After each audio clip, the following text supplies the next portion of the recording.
চতুর্বিংশ খণ্ড, দ্বিতীয় পরিচ্ছেদ। ঠাকুর মুক্তকণ্ঠ। শ্রীরামকৃষ্ণ কি সিদ্ধপুরুষ না অবতার? রাত্রি ৮টা হইয়াছে।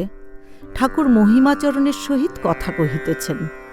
ঘরে রাখাল, মাস্টার, মহিমাচরণের ২-১টি সঙ্গী আছেন। মহিমাচরণ আজ রাত্রে থাকিবেন। শ্রীরামকৃষ্ণ: আচ্ছা, কেদারকে কেমন দেখছ? দুধ দেখেছে না খেয়েছে? মহিমা: হাঁ, আনন্দ ভোগ করছেন। শ্রীরামকৃষ্ণ: নিত্যগোপাল? মহিমা: খুব, বেশ অবস্থা। শ্রীরামকৃষ্ণ: হাঁ। আচ্ছা, গিরিশ ঘোষ কেমন হয়েছে? মহিমা: বেশ হয়েছে, কিন্তু ওদের থাক আলাদা। শ্রীরামকৃষ্ণ: নরেন্দ্র? মহিমা: আমি 15 বৎসর আগে যা ছিলুম এ তাই। শ্রীরামকৃষ্ণ: ছোট নরেন কেমন সরল? মহিমা: হাঁ, খুব সরল। শ্রীরামকৃষ্ণ: ঠিক বলেছ। চিন্তা করতে করতে বলিলেন, আর কে আছে? যেসব ছোকরা এখানে আসছে তাদের 2টি জিনিস জানলেই হলো, তাহলে আর বেশি সাধন ভজন করতে হবে না। প্রথম, আমি কে, তারপর ওরা কে। ছোকরারা অনেকেই অন্তরঙ্গ। যারা অন্তরঙ্গ তাদের মুক্তি হবে না। বায়ুকোণে আর একবার আমার দেহ হবে। ছোকরাদের দেখে আমার প্রাণ শীতল হয়। আর যারা ছেলে করেছে, মামলা মোকদ্দমা করে বেড়াচ্ছে, কামিনী কাঞ্চন নিয়ে রয়েছে, তাদের দেখলে কেমন করে আনন্দ হবে?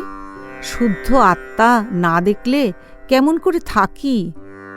মহিমাচরণ শাস্ত্র হইতে শ্লোক আবৃত্তি করিয়া শুনাইতেছেন, আর তন্ত্রোক্ত ভূচরী, খেচরী, শাম্ভবী প্রভৃতি নানা মুদ্রার কথা বলিতেছেন। শ্রীরামকৃষ্ণ: আচ্ছা, আমার আত্মা সমাধির পর মহাকাশে পাখির মতো উড়ে বেড়ায়, এই রকম কেউ কেউ বলে। ঋষিকেশ সাধু এসেছিল। সে বললে যে সমাধি 5 প্রকার। তা তোমার সবই হয় দেখছি। পিপিলিকাবৎ, মিনবৎ, কপিবৎ, পক্ষীবৎ, তির্যকবৎ। কখনো বায়ু উঠে পিঁপড়ের মতো শিরশির করে, কখনো সমাধি অবস্থায় ভাব সমুদ্রের ভিতর আত্মা মিন আনন্দে খেলা করে। কখনো পাশ ফিরে রয়েছি, মহাবায়ু বানরের ন্যায় আমায় ঠেলে, আমোদ করে। আমি চুপ করে থাকি। সেই বায়ু হঠাৎ বানরের ন্যায় লাফ দিয়ে সহস্রারে উঠে যায়। তাই তো তিড়িং করে লাফিয়ে উঠি। আবার কখনো পাখির মতো এডাল থেকে ওডাল, ওডাল থেকে এডাল মহাবায়ু উঠতে থাকে। যে ডালে বসে সে স্থান আগুনের মতো বোধ হয়। হয়তো মূলাধার থেকে স্বাধিষ্ঠান, স্বাধিষ্ঠান থেকে হৃদয়, এইরূপ ক্রমে মাথায় উঠে। কখনো বা মহাবায়ু তির্যক গতিতে চলে এঁকে বেঁকে। ঐরূপ চলে চলে শেষে মাথায় এলে সমাধি হয়। কুলকুণ্ডলিনী না জাগলে চৈতন্য হয় না। মূলাধারে কুলকুণ্ডলিনী চৈতন্য হলে তিনি সুষুম্না নাড়ির মধ্য দিয়ে স্বাধিষ্ঠান, মণিপুর এইসব চক্র ভেদ করে শেষে শিরোমধ্যে গিয়ে পড়েন। এরই নাম মহাবায়ুর গতি। তবেই শেষে সমাধি হয়। শুধু পুঁথি পড়লে চৈতন্য হয় না, তাঁকে ডাকতে হয়। ব্যাকুল হলে তবে কুলকুণ্ডলিনী জাগেন। শুনে বই পড়ে জ্ঞানের কথা, তাতে কি হবে? এই অবস্থা যখন হলো, তার ঠিক আগে আমায় দেখিয়ে দিলে।